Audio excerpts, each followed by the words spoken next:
Hi, in this video, we're going to talk about linked list yet again, but we're going to talk about a special type of linked list that is ordered.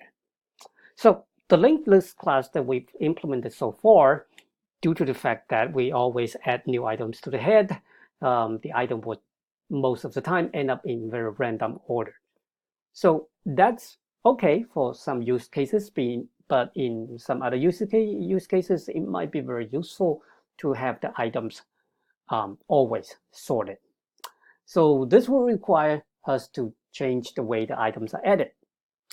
And that's really the only change. The rest of the things should continue to work.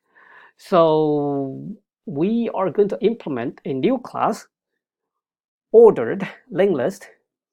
And in order not to rewrite everything else, we will inherit from the original linked list. And we'll just add a new, change the things that we have to change in order to maintain the order in the list. Okay, so pictorially, let's figure out what happens when we want to insert something that is in the right order. So let's say this is our original list that, it's everything in there is already sorted. This is 10, 55, 85, 86. Well, and by the way, the sorted here is sorted ascending. Obviously, there are other ways to sort it, but for this, we'll sort it ascending. Okay, so now the new number we want to insert is 28. So the first thing we have to do is where do we insert the 28? And obviously here we want to insert 28 between 10 and 55. Okay, so now that we know where to insert the new data, then we really need two pointers, just like in the case of removal. That we want a current pointer and we also want a previous pointer that's before and after the new node. And in order to insert the new node between these two pointers, then that's all that we have to do is to change 2 pointers, right? The previous next pointer point to the new node, and the new node's next pointer point to the current current node. And so that's it. So let's actually put that into code, and I'm going to try to walk through that.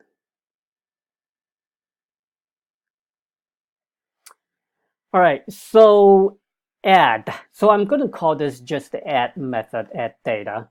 I'll explain why in a minute.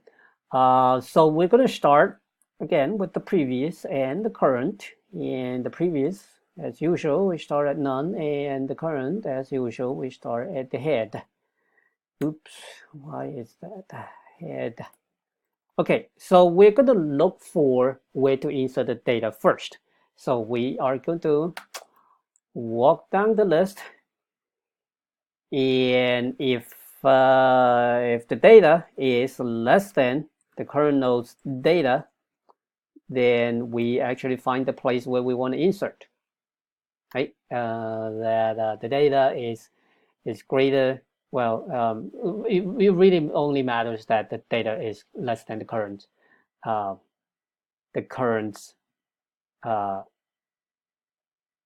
node's data value. Okay, so when we find that, and now if we don't find it, then we will advance the previous and current pointers. So the previous becomes the current becomes the current next. Okay, so now that we've found where to insert, we're going to have to insert between previous and current. Now, hopefully you remember the lesson from our removal. There is a special case when we are actually inserting at the head. Okay, so how do we know we're inserting at the head? Well, if the previous is none. So let's take care of the inserting in the middle case first. So if previous is pointing to a node, so all we have to do is the previous next is pointing to the new node. Now, otherwise, previous is none, and we are inserting into the head. So we're going to have to say head equal that head equal to the new node. Oh, and of course, where is our node? So we have to build a new node first, linked list node with the data. We have to wrap the data in the node as usual. And that's that. And after so this would take care of this pointer here. And then now we have to take care of this pointer, which is, in either case, node.next is going to be the current node. All right, and after we insert, obviously, we should increase the size. And that's standard size plus equal to 1. Okay, so that's, I believe that's it. And let me make sure I go through everything that we need to. Yes. Okay, and the next thing is, yeah, we really ought to test it, right? Just to make sure that it works. And in order to test it, I actually created a new class for the order linked list because, well, I mean it's a different class. So new class for test cases as well. So this is the data, my test data that I'm going to insert into our order linked list. In let's see. So one thing is, yeah, because we're gonna our linked list, because it's order, it's going to be sorted. So I want to also sort the test data as well. So I'm going to sort the test data and assign it to the L. L is our expected list after we're done. Okay, and then now I go through everything in this list and I insert it into our order linked list. Okay, and once I do that, I'm going to assert that the length of the sorted Python list is the same as our linked list, order linked list. And also I want to make sure all the items are the same. Okay, so let's run this. And all right, so it works. That's good. So one thing I want to point out is that because order linked list inherits from linked list, it has access to all the capabilities of linked list. So that is a good thing. However, there is a problem because in linked list, there is a method add to head that is defined, right? And that is also inherited by order linked list. So if somebody actually calls add to head on the order linked list, then the data that are inserted would not be ordered, right? Because it always added to the head. So that actually breaks order linked list, and that's not good. So how do we fix that? Well, there are a couple ways to fix it. If I were to design from linked list from the ground up again, I would probably, instead of calling it add to head, I'll just call it add, so that the order linked list add would override the linked list add. So so once we implement the add in order linked list, we no longer has access to the linked list add. So so that's one way. Now we cannot always go back, and sometimes the class that we inherit from, we might not be able to change it, right? Or it's being used in so many places, it's infeasible to change all the places where it's already used. So another way that might be simpler to do, and that's what I did here, is that I will actually redefine add to head. So that will override the parents, the linked list add to head. And in here, in this method, I would just raise an exception and say, hey, this method is really not supported for order linked list. So that's another way to deal with the situation. In the real world, what you would actually do, it kind of depends on the state of your project and the requirement of your project, and there's no one way that would handle all the situations. Anyway, just want to point that out. Now, the next thing I want to do is, I want to say is, well, if we change the add, that's really all that we need to do for order linked list. However, the fact that now the items in the list are in some sort of order present an opportunity for optimization in find. Because if you kind of think about it, when we look through the list, the ordered list or the sorted list, at some point we can probably say, hey, it's impossible. The item we're looking for is not in the rest of the list. So why don't you actually pause the video, give that a thought, and see if you can do a little optimization in find data. And if you do, make sure you test it.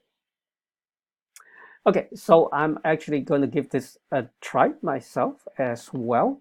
So the find, as before, we can go through everything in the self, and the same as before, if the piece of data we have in the node is the same as data, then we're good, we can return data. However, the optimization is that if the data we're looking for is too small, and it's basically not in the rest of the list, then we can return right away.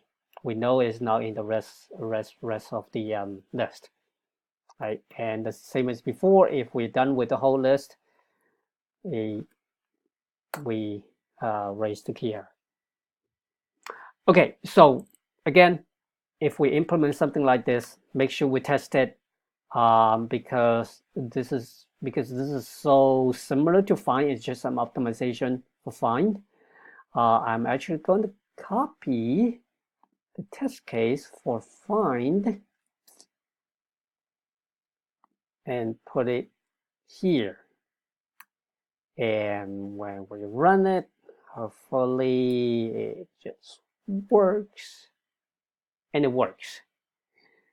Now, when things just always seems to work, sometimes I have to do a sanity check. I would actually go and intentionally break something to make sure the test also breaks. So I'm going to flip this sign. The test should fail now.